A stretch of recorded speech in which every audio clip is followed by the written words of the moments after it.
Ladies and gentlemen, boys and girls, are you ready for the Battle of Aiken?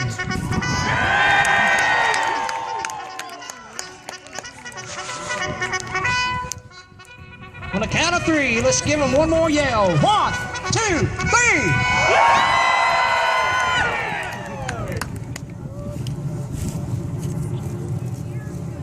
Now, as the tension builds, we always have your forward scouts or your pickets that will go out to patrol and to look for the enemy.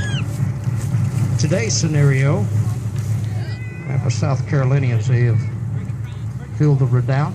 They're going to hold that position. Looks like in the distance we have Federal cavalry coming in onto the field. That will be representing our Kilpatrick movement onto the field today. Commander Kilpatrick is moving his Federal cavalry onto the field. It's all right if you want to applaud as the cavalry rides on the field. It is a beautiful sight.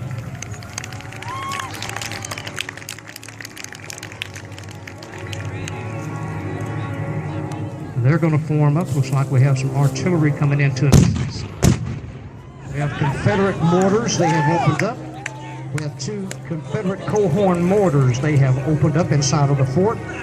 They have lobbed a couple of projectiles, possibly toward the direction of the cavalry that is now dismounting. We also have a mountain howitzer rolling onto the field. At the Battle of Chickamauga, the mountain howitzer was quite infamous there. They have them on display at the museum, Battle of Chickamauga. A lot of people say, well, that's a toy cannon. Actually, that is a full-size type of cannon that they would roll onto the field. But it was easy to dismount or dismantle. They would mount it on the back of a mule and take it to the top of a ridge or up into a thicket and fire down from a ridge overlooking the enemy. So they were easy to maneuver. On the field today, they're maneuvering by hand. We have the cavalry that is dismounted.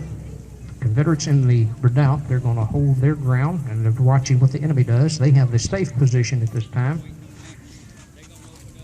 They're going to watch the approach of the Federal dismounted cav. Now you're going to see in the background they're horse holders. Remember we gave you the story of the horse holder for General Washington. He was a dismounted horse holder. In this case, for the Federal cav, they have mounted horse holders, which is very common during the war. You would have each holder holding anywhere from 3 to 5 horses. Dismounted cav has moved up.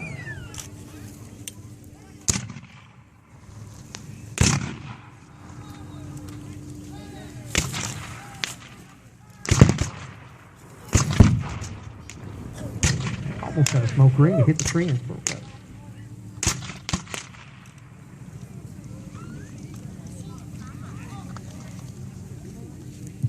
Usually opening volleys, it's a kind of a test of firepower, kind of feeling out the enemy to see what they have. So at this time, the dismounted Union cavalry boys, they're trying to see what's in the fort. So most of the time the commanders on each side would hold back and reserve a few men. So there's going to be quite a few reserves held back for the Confederates today. Our South Carolinians are holding the redoubt, so there's going to be, I'm sure, some reinforcements somewhere for their benefit.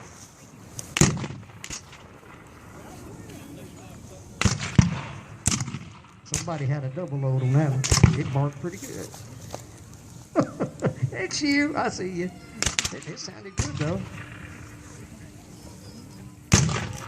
It's just how his black powder is right now. That's shooting half a pound at a time is pretty expensive. That sounded good, though. A little mountain howitzer then fired another round in toward the redoubt. It smells good. Difference in your mortar and your mountain howitzer. Both can lob shells in at an elevated position. When I say lob, that means they can actually shoot at an arc and drop the shell in on the enemy. The 2 cohorn mortars, they're already in a fixed position, shooting so that the projectile will arc. They would most of the time, they would shoot one of 2 types. They would shoot a type that would be a solid spherical, and that solid sphere would fall in on the enemy, hopefully with enough weight. If they're shooting a 13-incher, it would have enough weight to crush in on the fortification and do some damage. Now, the smaller ones could be used for two different purposes. Some would be for destroying fortification, but the anti-personnel, they would have an exploding type of projectile that would go in, explode overhead, and what we call shrapnel now would go in to hit the enemy. Howitzer can do something very similar.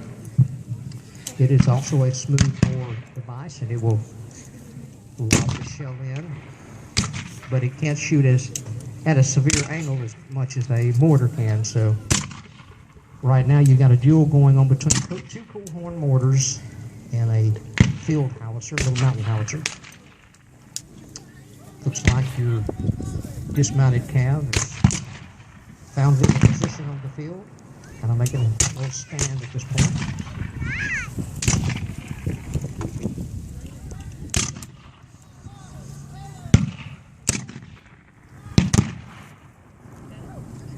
Now you notice how the Confederate commander has the redoubt set up. He has his left wing, which is closest to us here at the announcer stand. That'll be his left wing. He has an extended right wing, and that right wing is making sure that they will not be flanked. And they're watching the Union left, and you measure your field layout by how you're facing the enemy. The Union left is staying planted, the Union right moves forward. Confederate right is watching the Union left at this time, making sure that their position is not flanked. You're going to have different sections. In that section that's to the Confederate right, there's probably a sergeant or a corporal or somebody that's in charge of that wing or that section. You'll divide your group up in sections. So the commander of that section has been given an order by the overall commander of that group to hold that position and follow his own discretion until ordered otherwise. Same as on the field as with the Federal Cav right now. You'll see that left wing, they're working fairly independent right now, but they still have an overall commander, which is mounted to the rear. And that would be the overall commander giving the orders of when to move up the field. A lot of times artillery piece being attached direct to the cavalry unit. That will be following orders also. Now they'll fire independently, but sometimes they'll follow orders and fire in volley. We've worked that way on the field. Some of the units we work with directly will fire right off the mountain howitzers. Just to carry two on the field and fire off their hub. Horse holders are moving forward slightly, which is a sign that they may be getting ready to move forces around. One good thing about the cavalry units is that they can move and reposition themselves on the field and kind of probe the enemy off, especially if they're fighting strictly foot soldiers. It kind of gives them a slight advantage. If you notice right now, the mounted cav, they've divided their troops. They've let one section break off, and they're going to remount. One section will hold their position. So the ones and the twos have fallen back, and another group, another section is holding their place.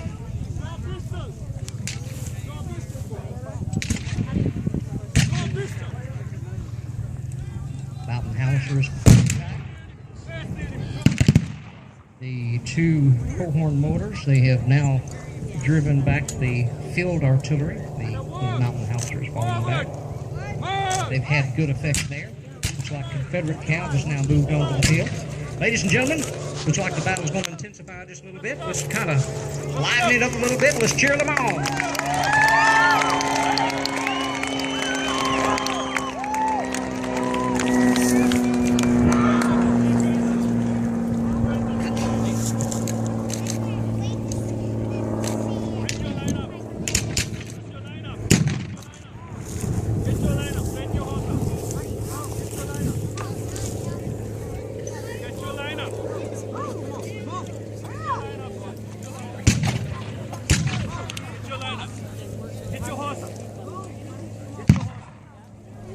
Drive them back, boys. We can drive them back.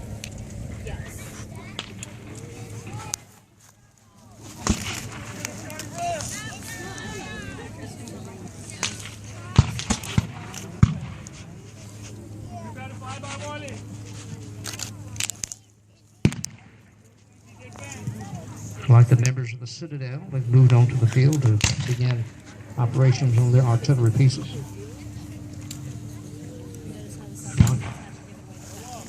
One, two, 7 pieces of federal artillery. Just your line up. Horse in line. Get up there. Get in line. Horse in line.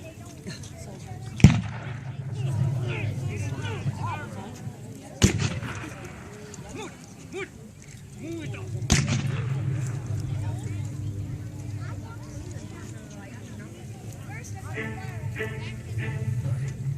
Fire by volley. Ready. Take it. Fire. This volley from Confederate Cav. Take it. Confederate commander of the cavalry unit. They've decided at this time to stay full line, skirmish line. They're going to hold their position there. Looks like the federal commander is breaking off into sections. Looks like one section is going to fall steep on their left, which will cause the Confederate commander to answer that. Confederate commander looks like he's going to answer the split of the Union troops. Looks like the boys inside the redoubt. Looks like they're on their own for a little bit here. They're going to keep an eagle eye on the mounted troop. The Union troops at this time that are mounted, if they wheel into the enemy, it will give them enfilading fire from the Confederates inside the redoubt. Enfilading fire is one of the most dangerous types of fire you can receive from your enemy. So that's going to be dangerous on the federal commander. He wheels into the Confederate horsemen on the field. Looks like he's going to wheel. Looks like and that's as predicted from here. That's just what you're seeing right now. You're seeing that the Confederate infantry inside the redoubt, they are now starting to pour fire in, called enfilading fire to the federal ranks.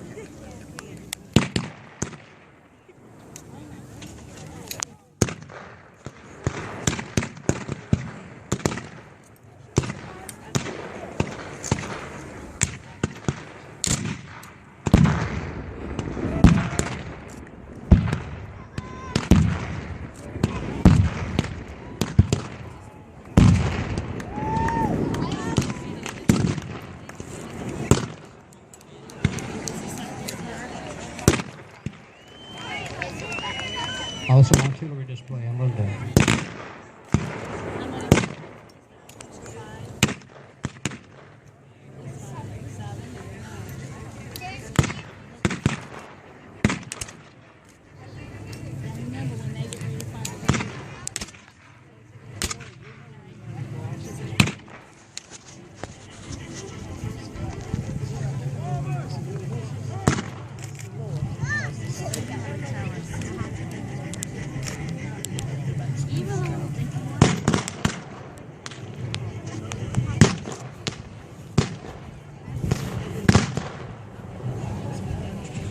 For our South Carolinians there in the redoubt, this is called a turkey shoot for you. You got enfilading fire right down the line, buddy.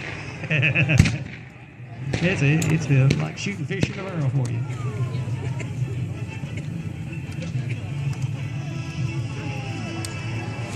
We now get a chance to see what a saber battle is going to look like. Looks like we're going to get a display of saber battle taking place in the center of the field. They're wonderful to watch, but we'll tell you that's one of the most dangerous things you can do as a reenactor is that. It's not the most, but one of the most because of the actual direct contact. Hand-to-hand is one of the most dangerous things you can do, and this is part of a hand-to-hand. You're just mounted on a horse. That injects another factor if your horse dawdles on you unexpectedly. And by chance that the blade of the sword or the saber misses the hilt, which is the brass handle that covers your hand, shields your hand, in case you miss, you could lose a thumb. And it has happened on the battlefield, the reenactment battlefield. Sacramento, Kentucky, somebody lost a thumb. So you have to be very careful. Your opponent that you're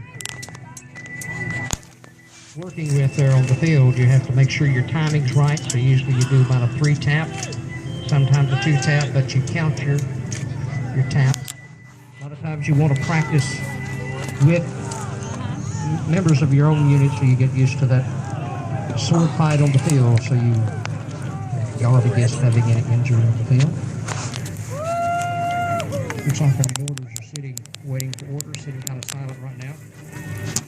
At this range, they couldn't really hit the horses at this range without just drastic elevation. Now, some of the things your federal artillery is doing right now, they're going to be firing toward the redoubt, the fort. Confederate artillery in the firing field is not, they haven't opened fire yet, so they're basically not in action yet. At a reenactment, for reenactment purposes, they are stationary, but in an actual battle, they'd be wheeled in on the field. They'd have a 4 to 6 team of horses or mules and pull them onto the field behind their casing and limbers, and they would wheel into position, form up, and then begin to fire. We don't have the mule and horsepower here to do all that, so they're already stationary in place where they're supposed to be.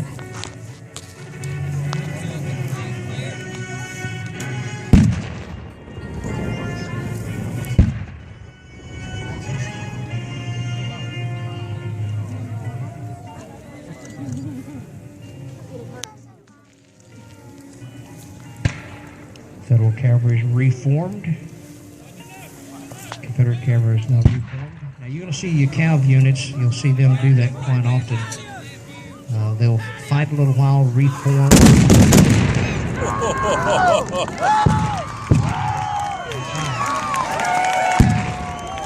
Confederate artillery now up with a full battery barrage.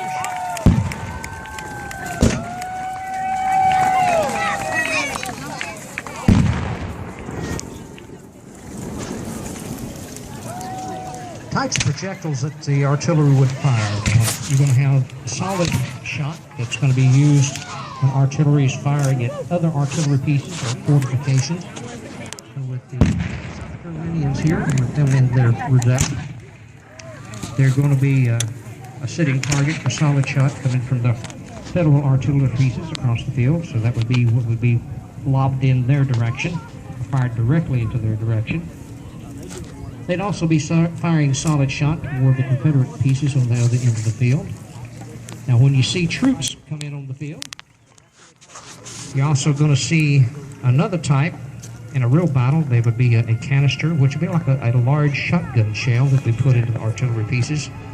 And that would be fired as an anti-personnel type of projectile into the ranks of the marching soldiers and also into the mounted soldiers and the cavalry units. So you'd see that type of projectile used for that in that case. But today they're just firing blanks. That's all they're firing. It's charges that are wrapped up in aluminum foil out of the artillery, and everybody else pretty much is firing a musket or a rifled musket there, or a carbine, whatever they're shooting is a paper cartridge, which is much indicative of what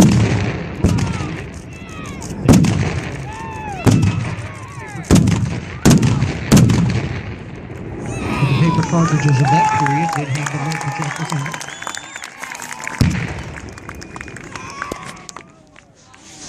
My hat's off to the artillery commander for the Confederates. Boy, he's keeping them right on line, buddy.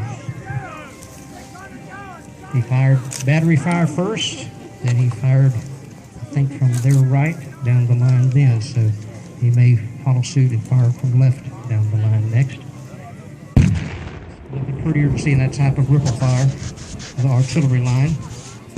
Federals at this time, we've gone back to fire at will or fire at your own will, at your own pace. So that's what the federal artillery is firing at. Looks like Confederates may be going to that right now.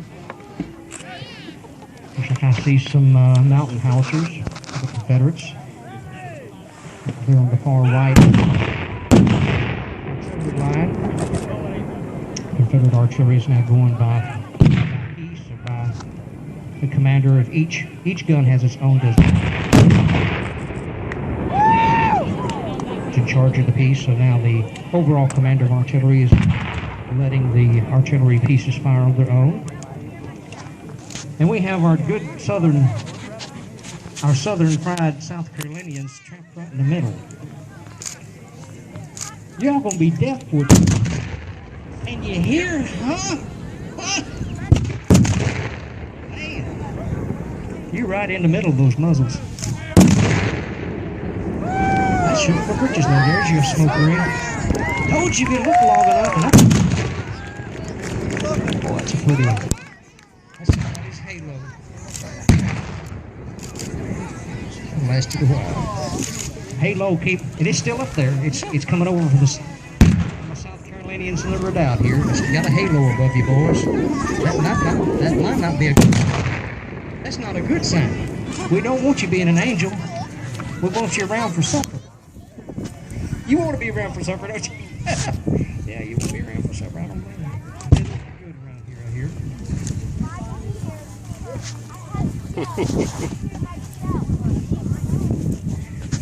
Give you an idea now that this is kind of how battles would be set up for commanders to kind of feel the strength of the enemy. They would oftentimes fill each other out, so there'd be an artillery duel for a while. And the sad thing is, you know, all kidding aside, where the South Carolinians are now, in liver doubt, that sometimes is what would happen to the boys. They were waiting their turn to go onto the battlefield. They'd let the artillery go ahead and kind of get into the system. And hopefully, their own artillery would neutralize the enemy artillery. For the benefit of an artillery duel. A lot of solid shot would be used.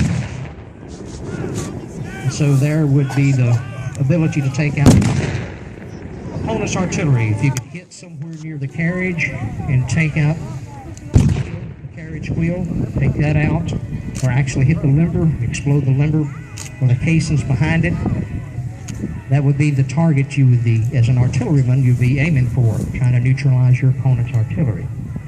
So that's what's taking place with this artillery duel. So your foot soldiers and your cav, they've now kind of artillery boys bang at each other for a while and see if they can neutralize the territory. But you're going to watch real close for the movement that takes place along the sides and the fringes. See, during artillery barrages is also when commanders would use the cloak of the smoke.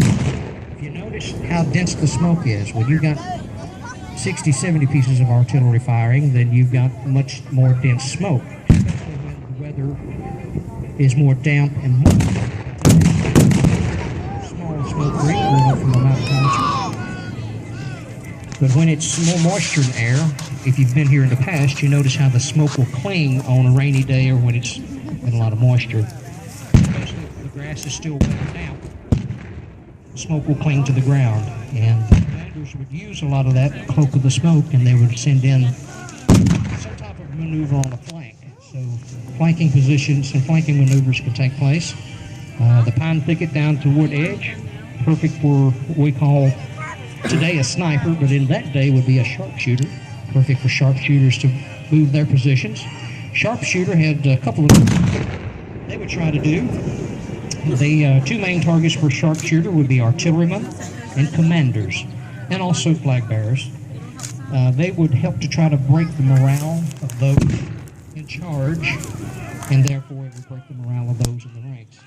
And so if they could take out a commanding officer or flag bearer or a key member off with artillery piece, it could slow the action and give them the advantage on the field. So a lot of times in the thickets, during movements of those that would be considered a sharpshooter or a sniper, we call them today. Cloak of the timber and the underbrush, infantry will use it.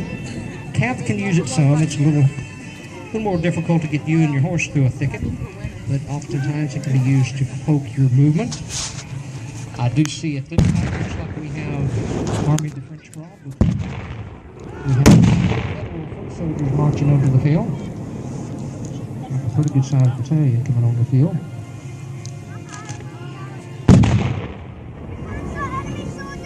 Ladies and gentlemen, have you enjoyed the battle so far?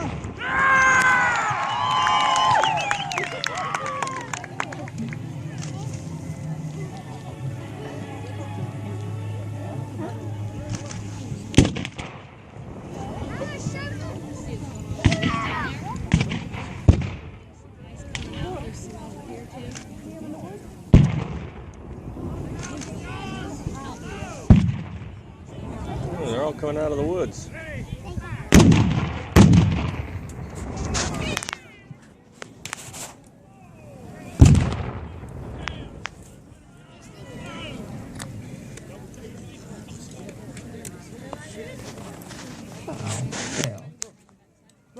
happened in the woods. Gee, your announcer guessed it, didn't he? Wow.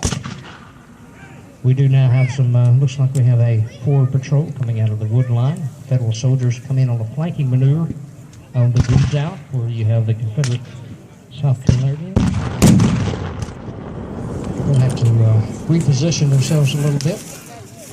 Talked to you earlier, we told you they had men positioned to hold their right flank. We're still in that position to do so. The goal will be for the Federals to try to take this fort, this strong position over. This is a stronghold on the field, this fort position is. So the Federal, so you'll see the Union soldiers trying to maneuver their way toward this fort. The thing they have to watch out for, another big smoke ring there. Another thing the Federals have to watch out for, there's going to be cavalry coming on their flank, and here it comes. And 2 mountain howitzers on the Confederate side. There's some mortars down there too. They are going to fire into the ranks of the Federal troops.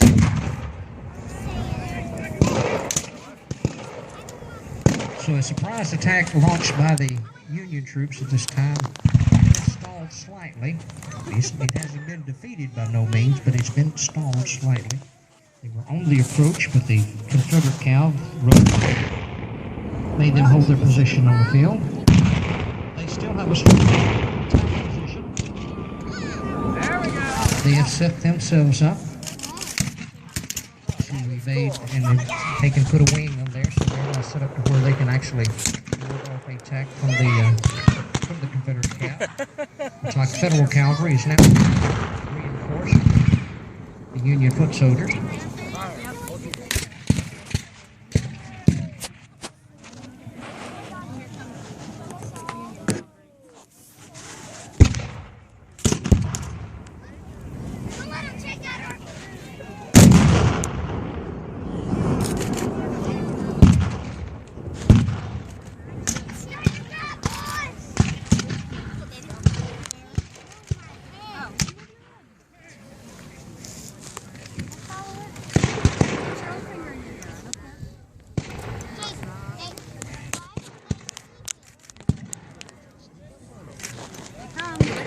Look.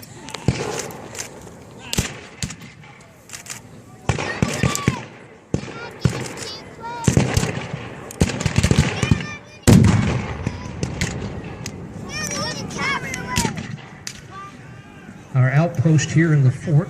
Here, taking that one big long hard swallow because we're now seeing pretty strong forces march over the field right now from the sides of the Federal. The mounted Confederate cavalry trying to prevent the boys in the fort from being surrounded and flanked. They have artillery support to hopefully keep the Confederate right in the fort, keep it protected. Confederate left in the fort is being threatened heavily by a pretty good sized company coming up the hill. We've got some zoo bombs.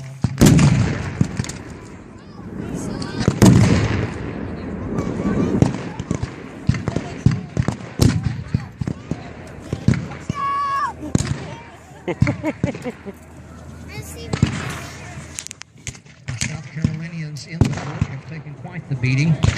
They've been shelled for the last nearly 20 minutes or more. Federal artillery's been shelling them. Now they've got an attack on 2 sides, the third side being closed in on.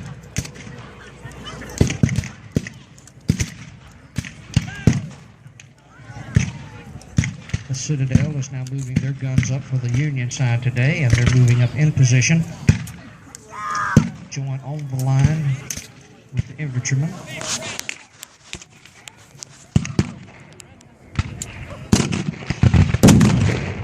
Have 2 full-sized artillery pieces, as well as a mountain howitzer, coming online with the Federal troops. At this range, it will be canister to pour into the fort, along with some solid shot rounds to try to take out the timbers.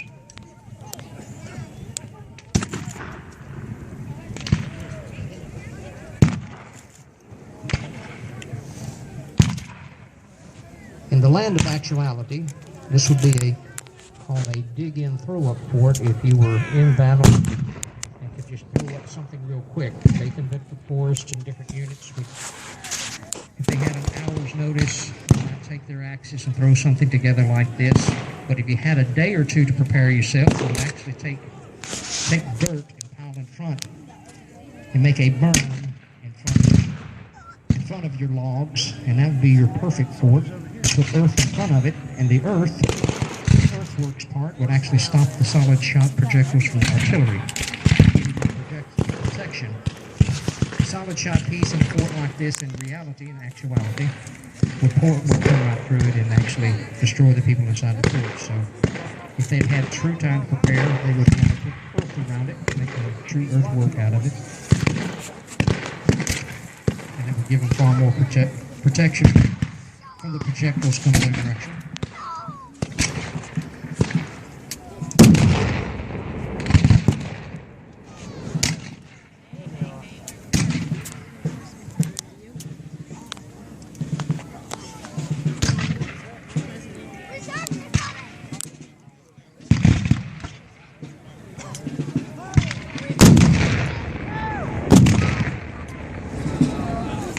To the rear of the federal lines, you're going to have that overall commander for the federal. It's giving orders on how they place field, how they set the field up. Each of these units is much more understanding than the Confederate fort earlier. For each of the units, you're going to have a sergeant, lieutenant, or somebody who's in charge of each section.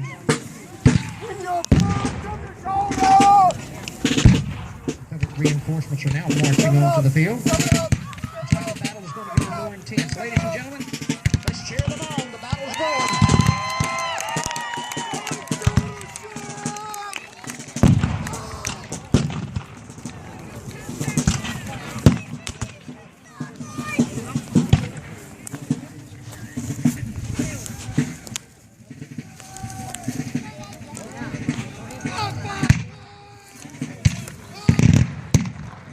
Confederate commander is going to have two options now as he has reinforcements coming in.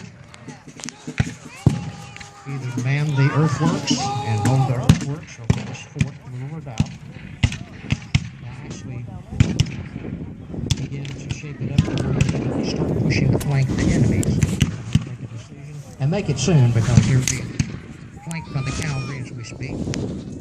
We have the Confederate and Union cavalry. Looks like they're dueling at the far right-hand side of the Confederate earthworks.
Regrouping and reform their lines. Rebels are now taking the fort.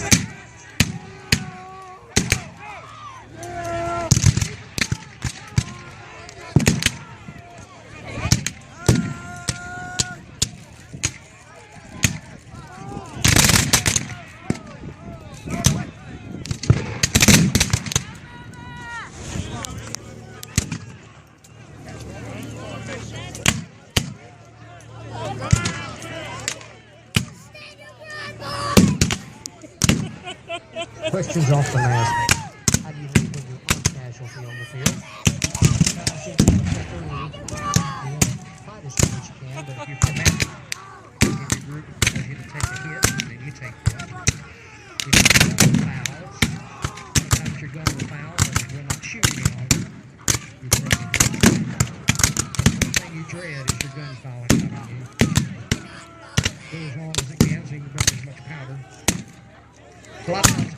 tell you to take a hit earlier to make the scenario work. So some of you Confederates have had to do that, and that's some of you Federals are doing it. Other ways you become a casualty on the field is heat exhaustion. Sometimes if you need a time to catch your breath and get some water, these are wool uniforms, so they get warm very quickly. Especially on a day like Getting today. into it. Maybe cold to some of you, and maybe fair weather to you, but in a wool uniform, they get warm quickly. So it's a good time to drop your knee and drink out these canteens and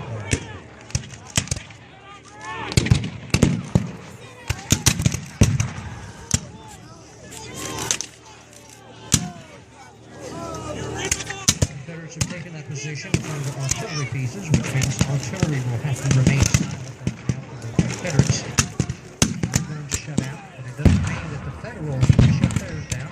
They'll continue to fire the Confederate ranks.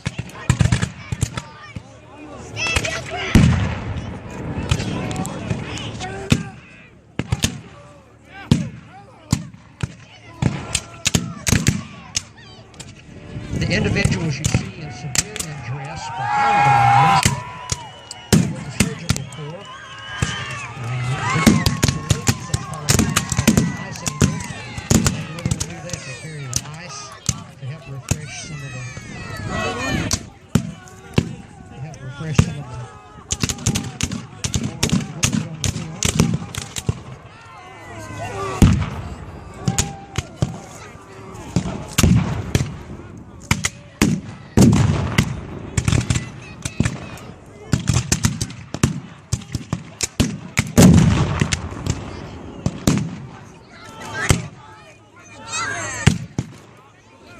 Give it the last rites and then he gets back up and do it again. Yep. It's that easy.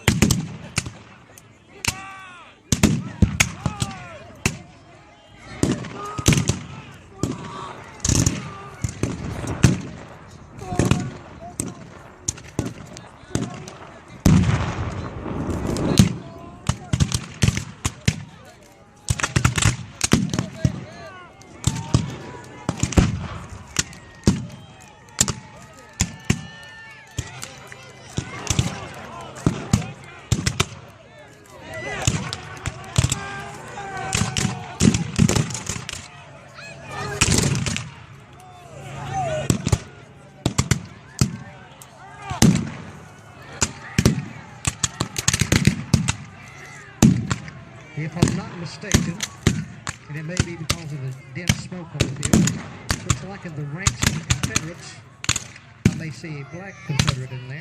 I believe I do. Now, some question may be posed about that. Oftentimes you'd be asked, were there black Confederates? The answer is yes. There were about 16,000 black Confederates under arms, which means they carried their own weapon onto the field. They were free to take care of their own weapon. Some lived with their masters on the field.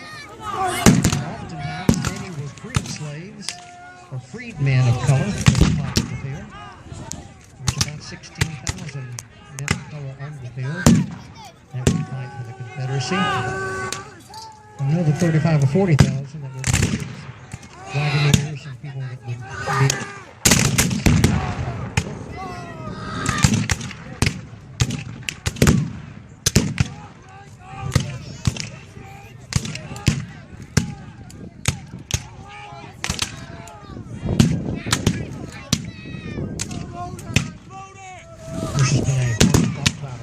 Confederates gained back some ground. They did lose the fort, but they're trying to retake the fort this time. Recall for the Citadel artillery has been put out, so they are recalling and putting the artillery pieces back on the federal line. You really need some Prozac. Sometimes that's the fear of losing the pieces.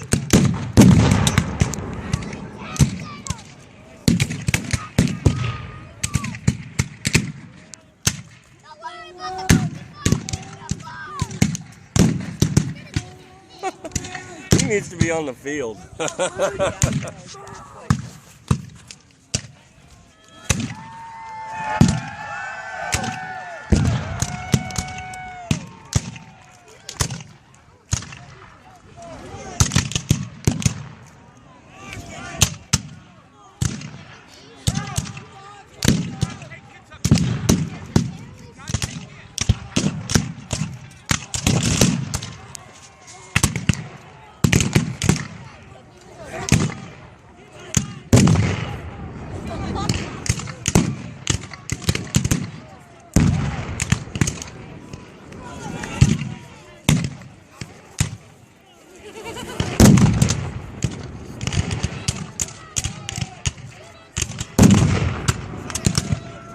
thing I want to call to your attention. Notice all the noise of the gunfire and the artillery. This is called the din of battle. Den of battle. When people come back from World War II and the Vietnam War and different modern era wars, it's called shell shock. This is what the din of battle sounds like in the Civil War. So you come back from what they call battle fatigue in that period, it'll be for the same thing, where your nerves will be right that surrounds you. Can you feel when the artillery goes off and shakes your insides? That's what they felt in the field. But to add to it, they were hearing the zing. And at Shiloh, it was called the hornet's nest because of the zing of the bullet. It's called the mini ball. And the projectile coming out of the musket had a sound to it. So you'd be hearing the zing of the bullets and the musket balls coming by your head. You'd hear the projectiles from artillery pieces coming by your head. That they would experience all the time.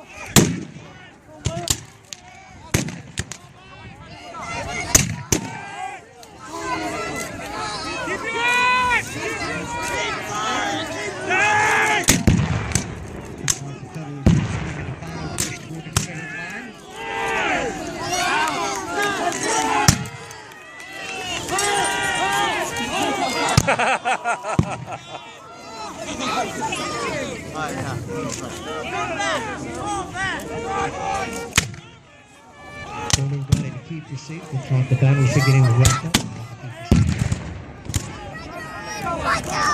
Hold your fire now! Looks like we have Confederates. Some of the officers have been captured. Looks like we still have a few of the foot soldiers on the Confederate side trying to make a stand in front of the artillery field.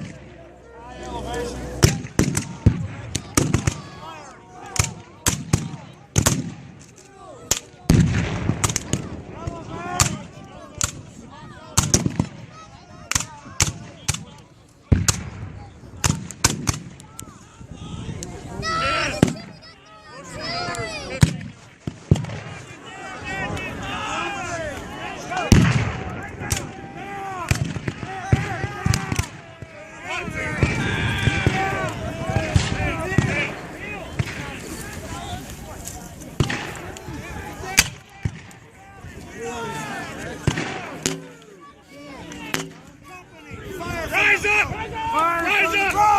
Double quick! Double quick!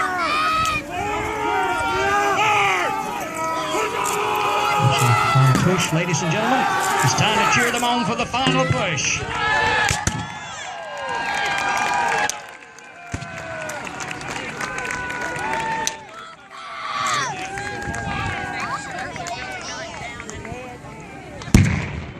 Looks like the Federal commander has a victory at hand today, which means you have to come back tomorrow for part 2. But don't go anywhere yet. We still have a closing ceremony where we honor the fallen comrades. If you do, please keep your seat. We're going to prepare for the closing ceremony of the resurrection at this point, so everybody be patient for us at this time. Wait for that command.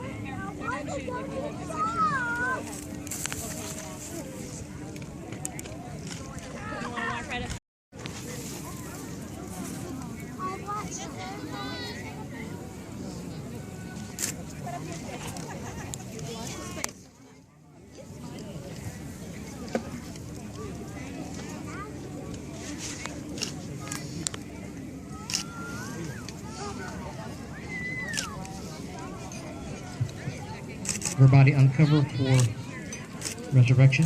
Everybody uncover for taps.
Jumping